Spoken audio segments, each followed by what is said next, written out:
అందుకే మన దేవతలు పద్మంలో కూర్చుంటారు, గమనించండి. సరస్వతీదేవి పద్మంలో ఉంటుంది, బ్రహ్మదేవుడు పద్మంలో ఉంటాడు.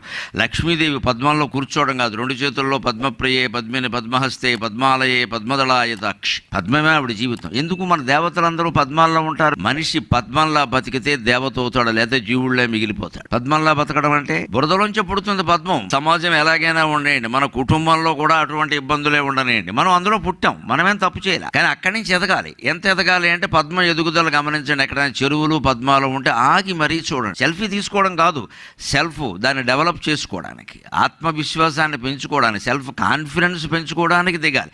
సెల్ఫీ తీసుకోవడం, పద్మంతో నేను ఫోటో దిగానని అందులో పెట్టడం, వావ్ అని ఒకడన్నాం, బ్రేవ్ అని ఒకడన్నాం, ఏంటి అధవసంత. వాడెవడో బొట్టన వేలు పేకెత్తి, వీడెవడో చిటికిన వేలు పేకెత్తి, వేళమే ఆధారపడి మన జీవితాలు నిలబడతాయా? నాకు ఇన్ని లైకులు వచ్చాయి, దేనికి నీకు అవన్నీ? నిన్ను ఎవడో లైక్ చేయాలని నువ్వు కోరుకుంటున్నావు అంటే నిన్ను నువ్వు లైక్ చేయట్లేదు అనమాట. అది కఠినమైన సిద్ధాంతం.